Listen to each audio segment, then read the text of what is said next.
The carriage was dark, save for narrow slits of light that cut through the rough-hewn wooden walls. In the half-shadow, faces pressed close to one another, sweating, grimy and pale.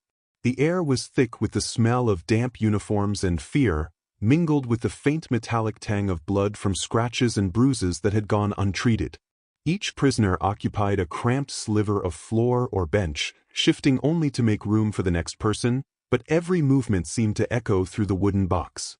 The train moved steadily, grinding across tracks that had survived the bombing more intact than anything else in the surrounding countryside.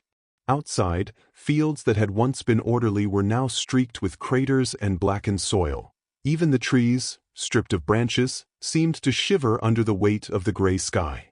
Most of the Germans inside were soldiers, captured during the recent disintegration of front lines. Yet among them were civilians who had taken the wrong side of advancing armies, women who had stayed in towns that the chaos had made untenable, and children clinging silently to mothers too weary to soothe them. Conversations, when they emerged, were brief, hushed, and cautious, as though speaking too loudly could somehow draw attention from an unseen observer. Rumors circulated in fragments. "They take us to a camp," one whispered, "or maybe they question us first." Another murmured, "I heard they treat prisoners like us, differently." But no one knew what differently meant. The fear was absolute, simple, and unrelenting, yet layered over a complicated mixture of expectation and disbelief. The prisoners had been shaped for years by a single narrative. The enemy was brutal, ruthless, and would not hesitate. Nazi propaganda had painted every Allied soldier as a faceless instrument of punishment. Those lessons were ingrained. They had memorized them not just from leaflets or radio broadcasts, but in whispered admonitions from parents, teachers, and commanding officers. And yet, from the moment the train left the station, that certainty began to fray. The first signs were subtle. A British medic who leaned in to check a man's bandaged wrist, speaking in soft tones and not shouting. A soldier who handed a woman a small packet of bread without comment, without expectation of gratitude. No one inside could remember ever experiencing such understated attentions. Soldiers who had endured months of combat, civilians who had hidden through bombings, and children who had learned the language of fear as a first language. All of them hesitated, confused, as if kindness itself were a threat. The bread crumbled in their hands, dry and small, yet it carried with it a weight far greater than a ration. It was proof that not all human contact was designed to hurt. A young woman pressed her lips together, her eyes darting to the shadows, expecting a reprimand or a snarl. When none came, she lowered her hands slowly, almost ashamed, as if accepting sustenance from the enemy were a moral lapse. The hours crawled. Each jolt of the train, each curve through the ruined countryside, seemed to measure time in uneven increments, elongating the tension inside the carriage. Some prisoners recited prayers under their breath, others closed their eyes and tried not to think, only to have memories of home intrude unbidden. The smell of fresh bread from a mother's kitchen, the laughter of siblings running down a cobbled street, a father's hand pressing into theirs during a blackout. These recollections became both comfort and torment. They reminded the captives of what might be lost forever and contrasted violently with the current reality, the dark, rattling, endless box moving over iron rails. The psychological strain began to manifest in small, almost imperceptible ways. A man muttered to himself, rehearsing lines of propaganda, trying to affirm the story he had been taught since childhood. Another counted the seconds between each distant thump of artillery outside, though the sounds were faint and irregular. Children sucked their thumbs silently, pressed against their mother's shoulders, sensing the tension yet unaware of the reason. Sleep became fragmented and uneasy, as shadows from the gaps in the wooden slats stretched and shifted with the train's motion, reminding everyone of the fragility of the barrier between themselves and the unknown. At one stop along the route, the prisoners were allowed to step onto a platform under the watch of uniformed guards. The station was small, deserted except for a few nurses moving among the wounded and a handful of soldiers checking manifests. One of the British medics approached, carrying a metal canteen. He offered water without a word of accusation, without questioning. The gesture was simple, necessary, and unremarkable to him, but to the prisoners, it was disorienting. No one had imagined an enemy who would provide relief without derision. A boy of perhaps 12 hesitated, then cupped his hands, waiting for the medic's permission, as if the act itself could be treacherous. Conversations were rare. When they did occur, they revealed fractures in the mental armor of the captives. One man murmured that, "This cannot be real." Another countered with a half-remembered maxim about the enemy's inevitable cruelty. The contradictions left a strange residue, suspicion paired with gratitude, fear entwined with relief. In these moments, propaganda began to lose its potency. The binary of good and evil, long etched into their consciousness, felt shaky. The enemy, as they had been taught to envision, was no longer an abstract horror but a series of human gestures, careful, deliberate, sometimes inconveniently considerate. Even mundane routines became psychologically charged. Prisoners were herded onto benches, counted aloud, and moved along corridors with the quiet efficiency of a hospital ward. There was no shouting, no unnecessary force. Orders were given with an economy of words that left space for thought. The adults measured their own reactions constantly, wondering whether hesitation, silence, or compliance could be misinterpreted. The children, less burdened by expectation, seemed to sense that these small acts of decency were exceptions, but not yet rules, and so they stared wide-eyed, curious, and cautious.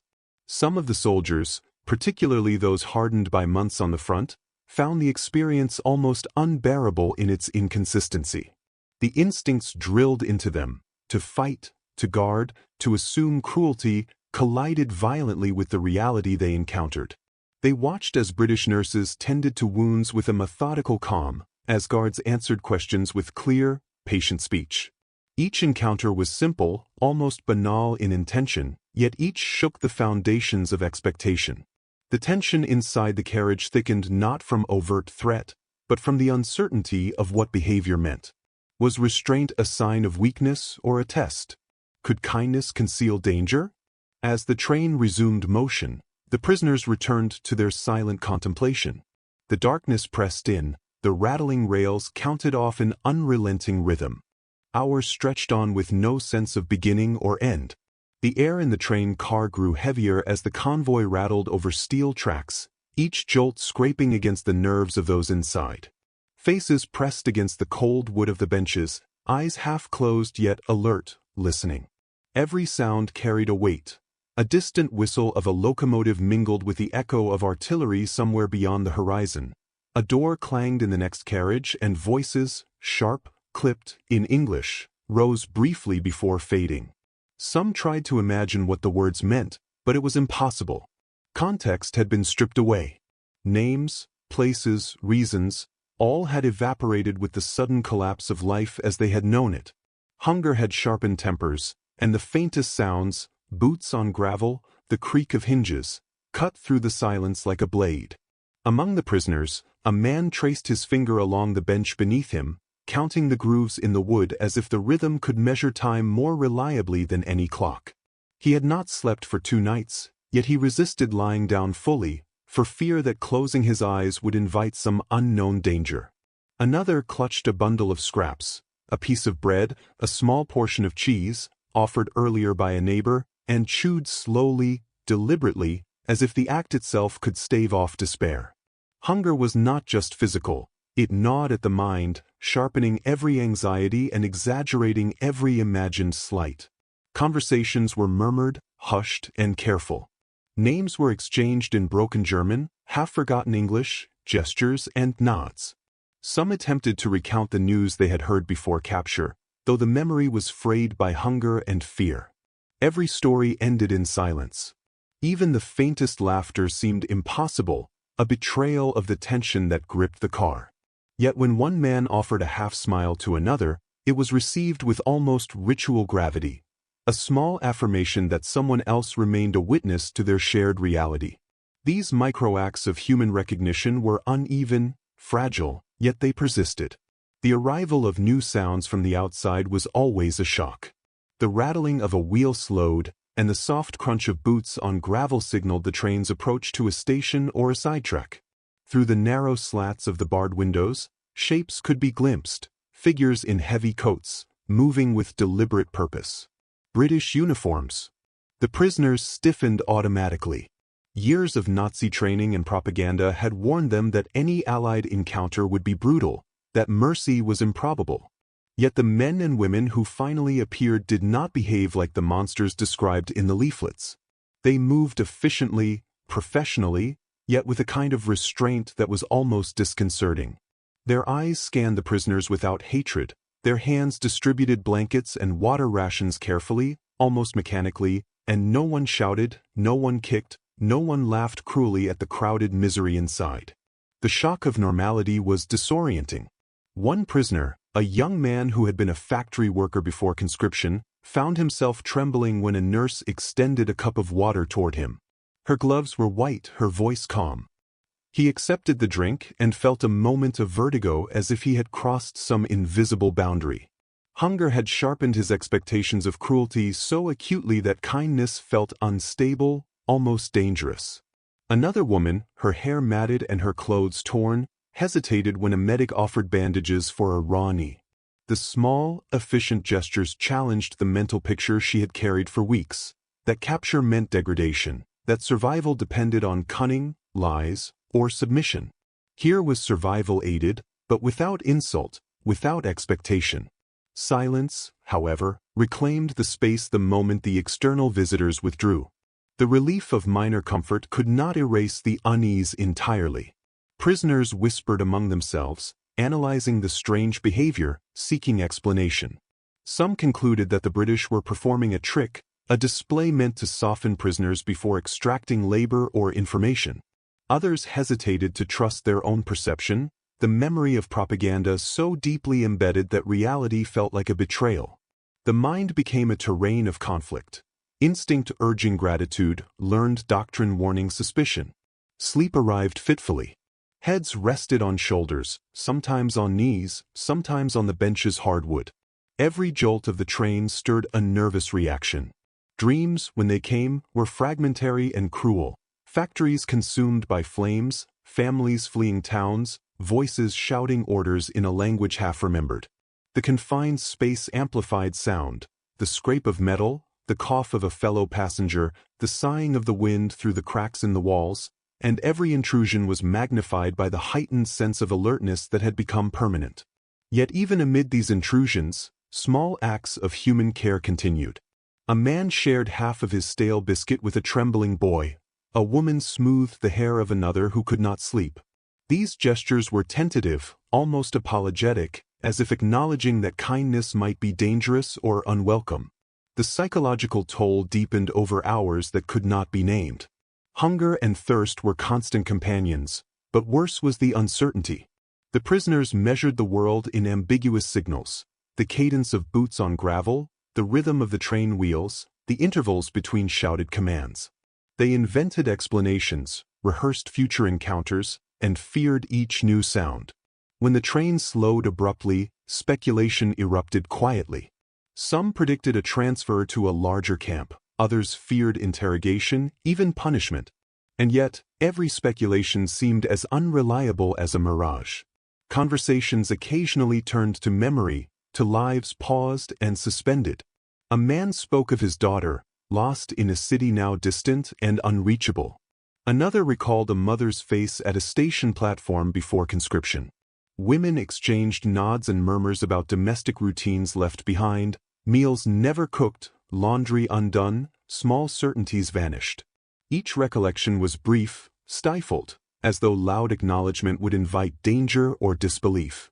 Memory became both solace and weapon, a shield against despair, yet a reminder of everything taken.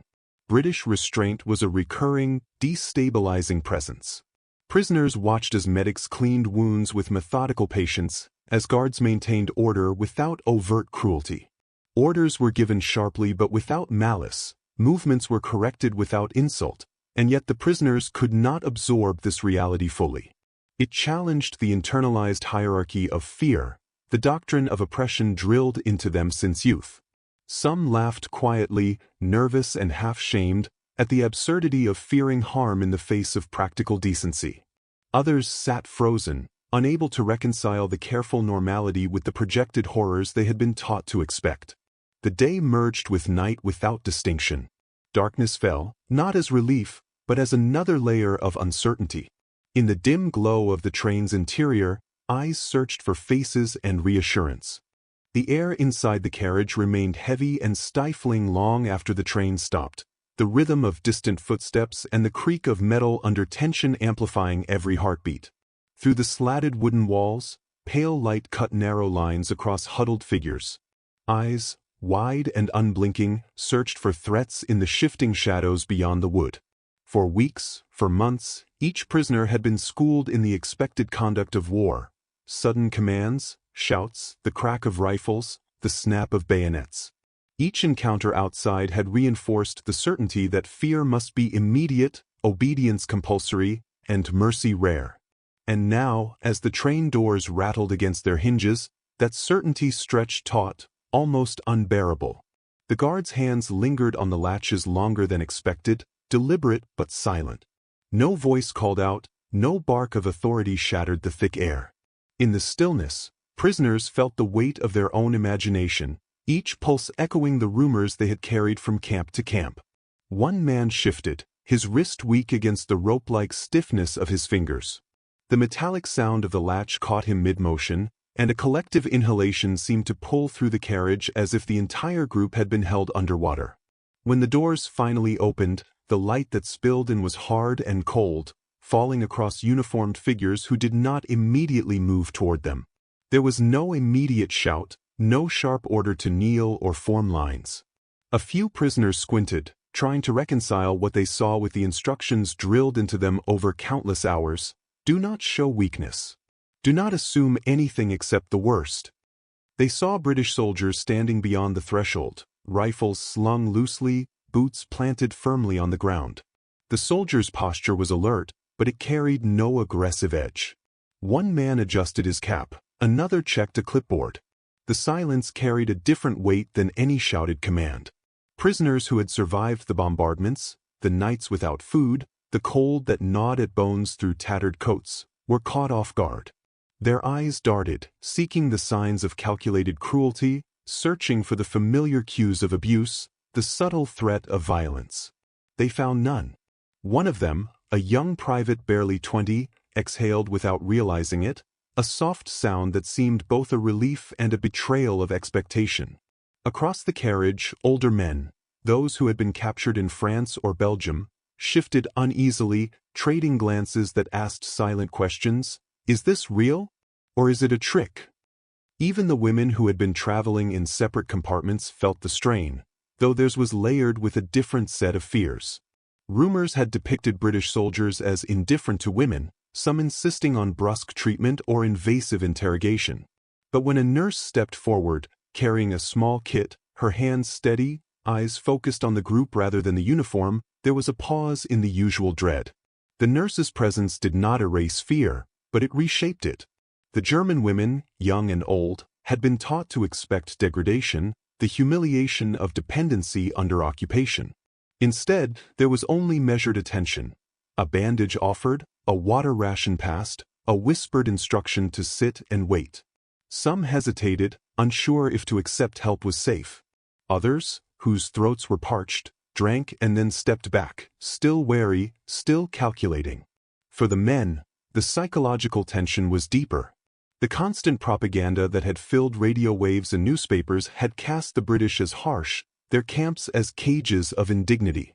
Each of them carried that narrative as armor against despair.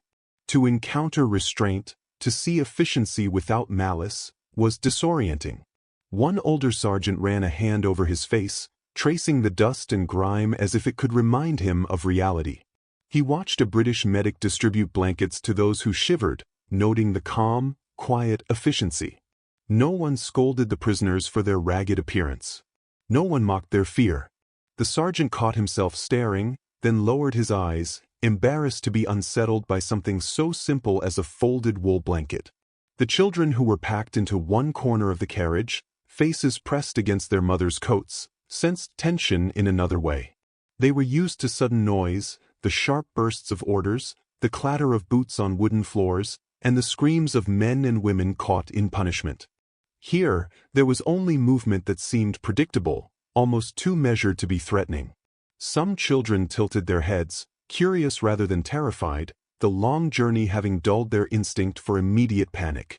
One small boy reached toward a blanket, drawn by the warmth and the faint smell of soap, and the nurse paused, letting him take it without a word.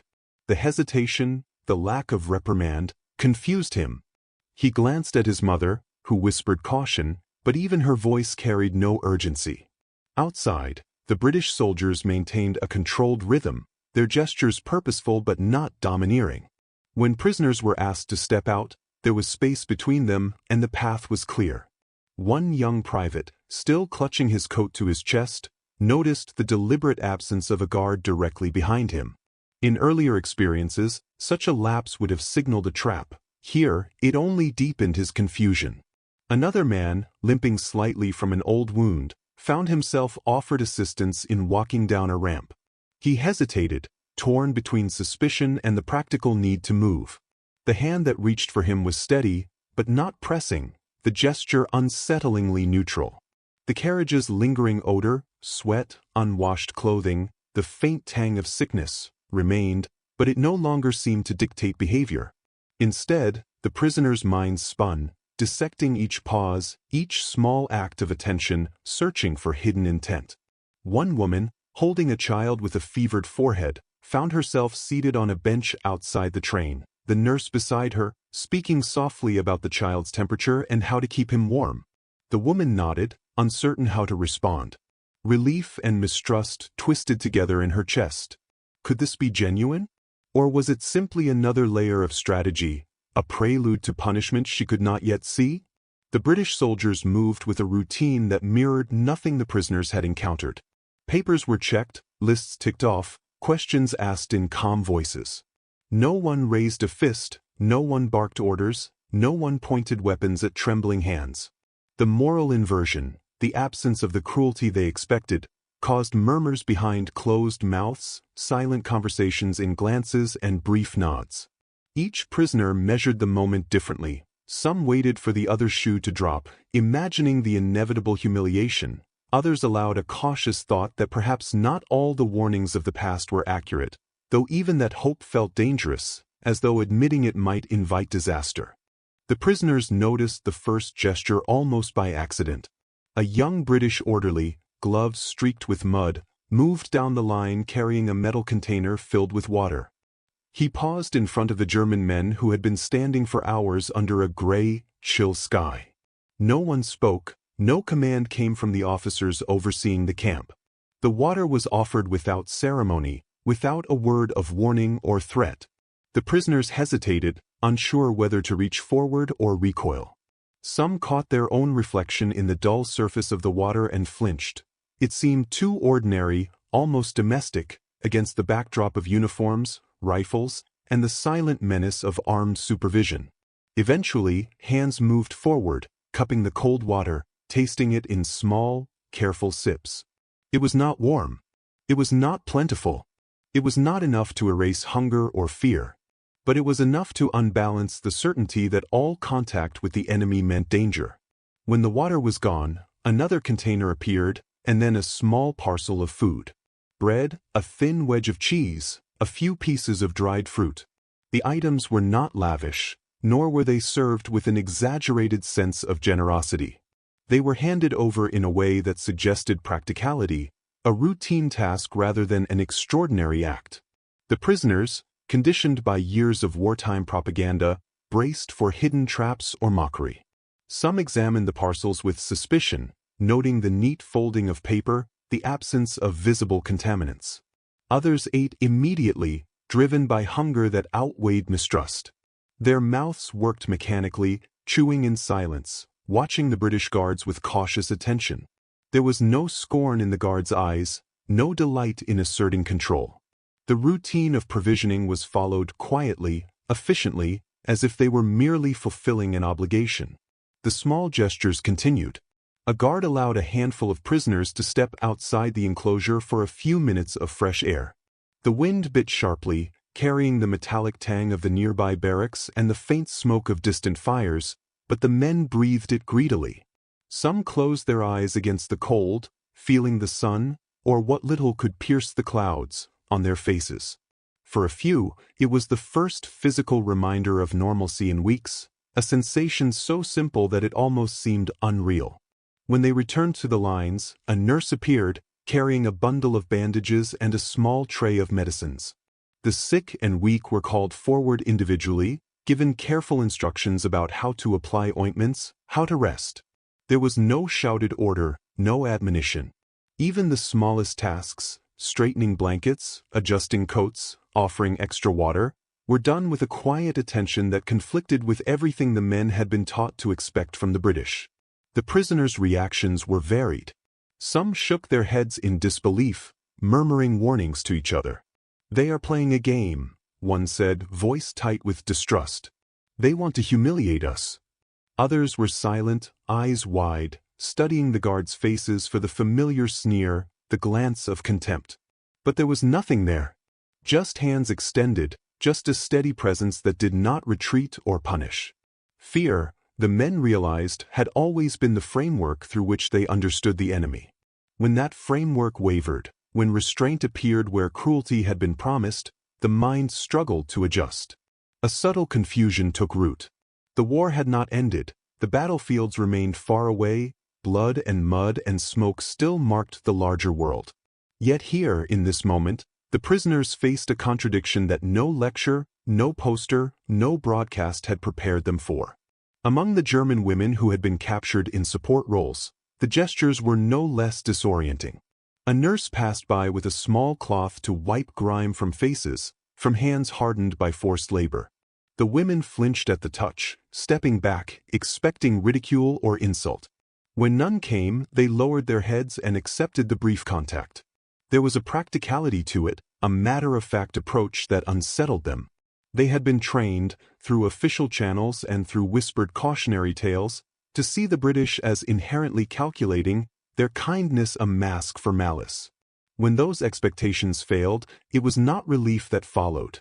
It was hesitation, a dislocated sense of moral perspective. They could not decide whether to be grateful or wary, whether to speak or remain silent. Some whispered softly to each other, as if saying the wrong thing aloud might reverse the phenomenon entirely. Children present in auxiliary roles, a handful of boys who had been assigned to messenger duties, to tidying, to menial labor, showed a simpler reaction. Their curiosity overcame suspicion. They watched the orderly carry water, they watched the nurse apply bandages, and some tentatively stepped forward, hands outstretched, asking quietly for scraps of bread or for a quick glance at the sky outside the fence. The adults, prisoners hardened by years of fear and ideology, cautioned them to retreat, warning them of unseen snares.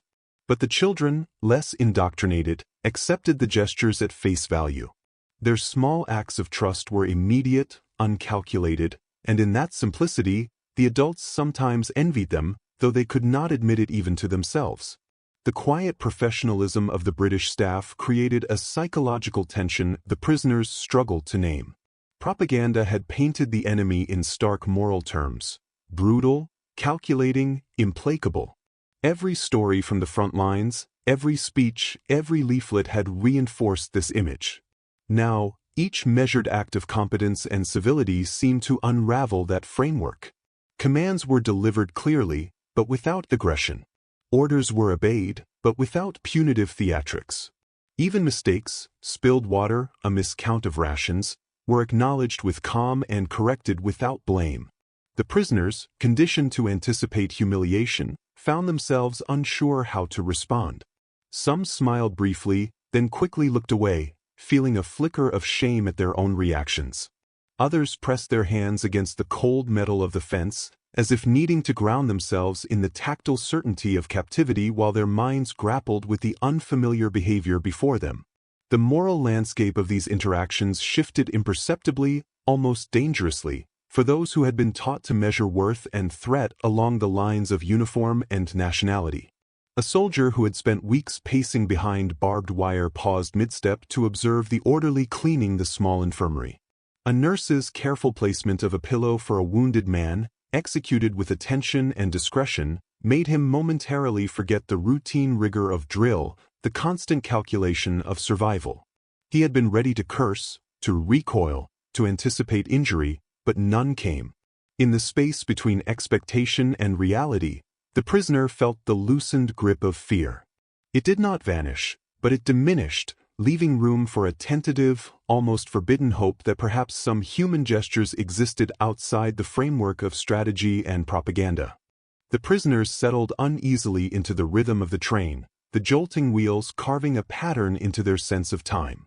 Some leaned against the cold metal walls, others sat on the narrow wooden benches, their eyes tracking the shadows that passed across the small, barred windows. The air carried a faint tang of smoke from the engine, mixed with the sour smell of unwashed bodies and the remnants of last night's thin rations. Conversations began cautiously at first, fragmented phrases spoken in low voices, as if the walls themselves might carry words to unseen ears. There was a hesitancy in speech, a calculation born of habit rather than fear, an instinct left over from the propaganda that had taught them to expect only cruelty from the outside world. Over the course of hours, that hesitancy began to erode. The British soldiers, whose presence had once been a trigger for tension, performed their duties with an unexpected steadiness. They checked the train cars with methodical precision, moving from one prisoner to another, their gestures deliberate, almost ritualistic. They distributed water in small, measured cups, and occasionally a blanket or scrap of bread. These gestures were neither loud nor performative, but they were unmistakable in their effect. A ripple of uncertainty passed through the group. The prisoners glanced at one another with wary disbelief. It was not that the situation had improved materially, hunger and exhaustion remained, and the train still rattled over the tracks, but the moral assumptions they had carried with them, sharpened by years of propaganda, began to wobble. If violence could be expected, then restraint felt subversive, almost alien. One prisoner, a young man from Berlin, had spent weeks bracing for the verbal cruelty of captors, and yet the British guard who approached him merely nodded and waited patiently as he fumbled with a ration. The simplicity of the act unsettled him. He had been conditioned to anticipate mockery, shouting, or the casual display of power. The absence of those expected behaviors made his own silence heavier, almost complicit. Across the compartment, an older woman, who had been pressed into wartime labor before her capture, watched a British medic carefully dress a minor wound without speaking, without admonishment. There was a deliberateness to the attention that felt almost intrusive, in the sense that it demanded a response, acknowledgement, gratitude, or at least recognition of their shared humanity. She did not know how to respond and so, like the others, remained quiet, eyes downcast, listening to the rhythm of the train and the soft murmur of footsteps. Inside the train, conversations began to emerge along unexpected lines. Prisoners shared small stories from their lives before the war, fragments of family memories, descriptions of towns and streets that had survived or been destroyed. These exchanges were hesitant, punctuated by pauses, and sometimes stopped abruptly when the weight of disbelief or shame pressed too heavily. One man spoke of his mother, who had sewn clothing for soldiers, and another mentioned the local bakery that had stayed open even as bombs fell around it. These recollections were mundane, almost trivial, yet they carried a significance that the propaganda could not touch. They reminded prisoners that their identities were not defined solely by the war, nor by the collective enemy image the state had insisted upon. Outside, the landscape passed in muted colors, fields stripped of harvest, towns with shattered windows, smoke rising from distant fires. Each glimpse reinforced the tension between expectation and reality. The prisoners had been trained to anticipate relentless cruelty, but instead, they saw routine human labor continuing under strange, neutral conditions. A British supply wagon slowed by the tracks offered a brief, fleeting image of men carrying goods without harsh words, without aggression. For some, this vision provoked a quiet, uncomfortable curiosity. For others, a suppressed sense of disorientation. They realized that the familiar narratives of blame and vengeance were incomplete. The British soldiers themselves were not immune to their own sense of disorientation. Many had witnessed the destructive reach of prolonged conflict, Towns leveled by bombing, civilians left starving, fellow soldiers carried away on stretchers. Yet within the confines of their duties, there was a professional restraint that sometimes collided with instinct. One young corporal, assigned to supervise a compartment, caught himself hesitating before ordering a prisoner to move. He remembered the routine of command, the expectation that fear and submission should be immediate, and yet he paused, aware that a calmer approach might prevent unnecessary injury or panic. He did not reflect on heroism or morality, only on the efficiency of compliance, the benefit of stability within chaos. The prisoners interpreted these hesitations differently, each in their own way, as kindness, as weakness, or as a momentary crack in the inevitability of war.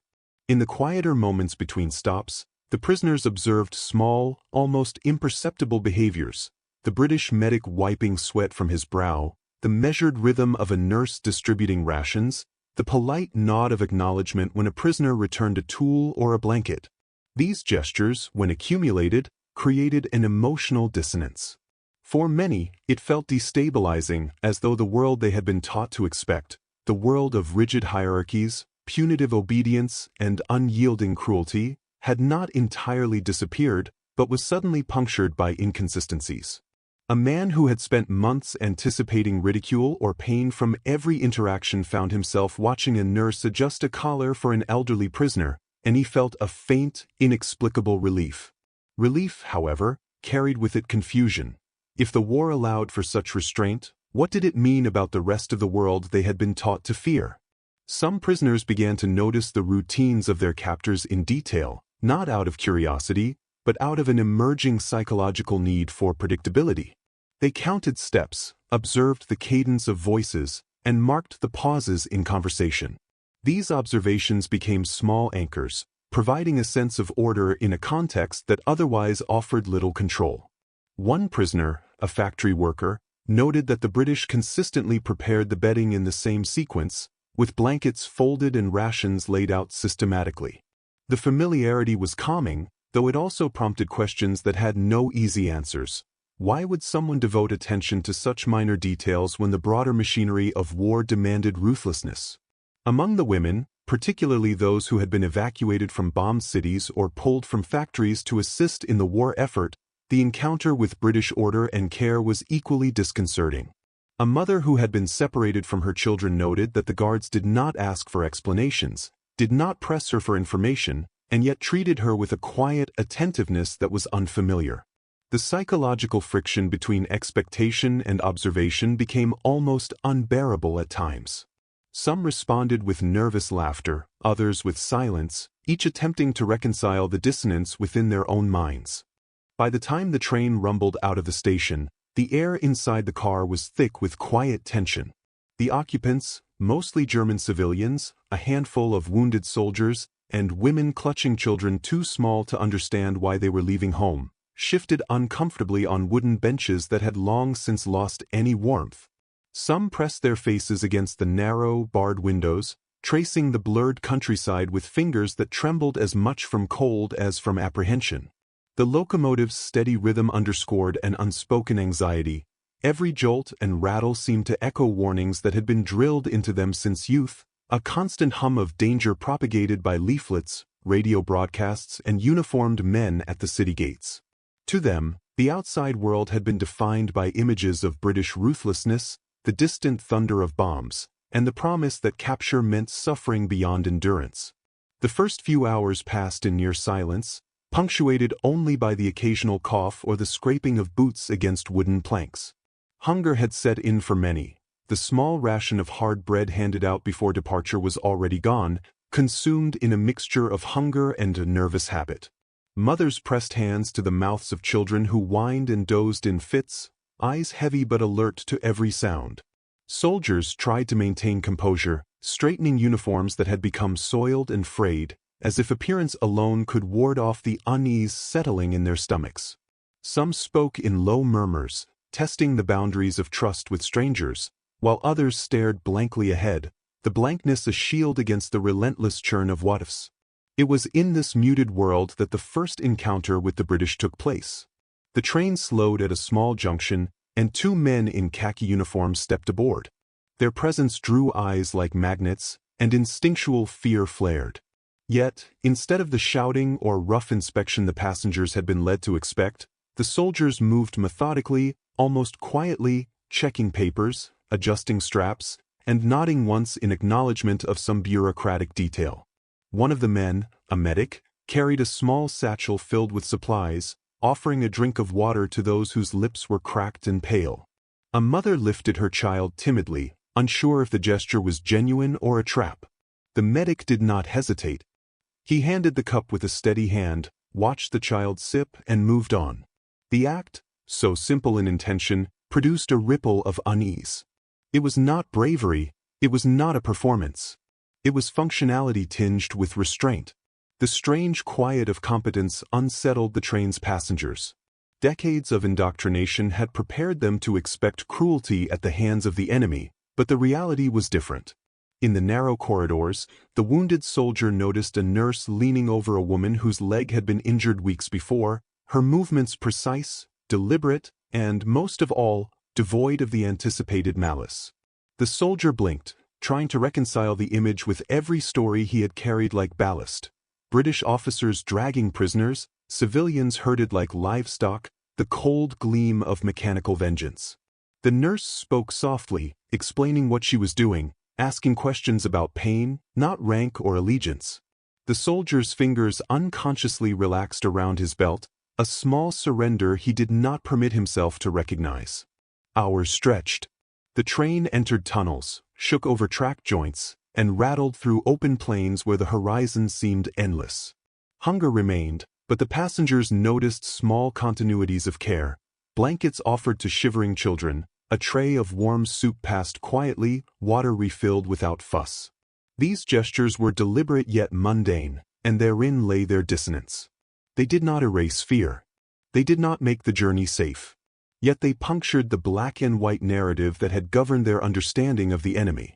One young woman, her hair disheveled and eyes wide, realized she had expected verbal cruelty, threats, maybe even humiliation, but instead there had been words of reassurance, concise instructions, no more. She caught herself studying the faces of those who administered aid, trying to read subtle signs of deception, trying to reconcile them with the truths she had been taught. In the corners of the car, older men murmured in dialects of villages now distant. Some clutched small photographs of family members left behind. One father whispered to another about the impossibility of comprehending why these strangers acted with decency. It felt almost invasive, the discomfort of receiving care when all one's instincts screamed caution. The children, less burdened by ideology, accepted the warmth of soup, the touch of a blanket, and the soft voice of the nurse with simple gratitude. In them, the acts of kindness produced no moral conflict, only relief. But for adults, trained to expect betrayal, every small act required negotiation with memory, instinct, and fear. Night fell, and with it came the cold. The train cars creaked, and the wind pressed against the metal siding with a steady, unrelenting force. Soldiers tried to make space for the wounded, adjusting the small, padded benches to accommodate broken limbs and bruised ribs. A British medic offered a thermos of hot water for cleaning and warmth. No one made a show of authority, no one demanded obedience beyond the simple expectations of safety. Yet that restraint was a form of power in itself. It produced a moral dissonance, a quiet questioning that was harder to bear than any shouted order or visible threat. Fear did not disappear, but it shifted. It no longer relied solely on stories of atrocity. It now involved doubt, suspicion of one's own assumptions, and a careful reconsideration of what cruelty looked like. By dawn, the landscape outside had transformed into a patchwork of snow and frost, the tracks lined with skeletal trees and abandoned homesteads. Exhaustion had claimed most of the passengers. Faces pressed to cold glass, staring at gray expanses, betrayed thoughts that were half memory, half speculation. The small comforts had not made them safe, but they had reminded them of a fragility they had almost forgotten, that human conduct need not mirror the extremes of propaganda. The mother with the child in her arms found herself unable to sleep, listening to the soft steps of medics moving through the car, their routine care persistent and quiet. The world outside remained hostile, uncertain, yet inside the carriage, the rules felt subtly altered. When the train finally slowed for its final approach, a strange stillness settled over the passengers. The journey had offered no great revelations, no miraculous rescue, no declaration of safety. Yet in the minds of those aboard, something had shifted. A soldier traced the edge of a scar, recalling the ease with which the nurse had tended to it, wondering how such attention could exist alongside the machinery of war. An elderly man noted how the British Guards had never raised a voice, never struck, never allowed fear to manifest into outright panic, and yet the power to enforce obedience had been absolute.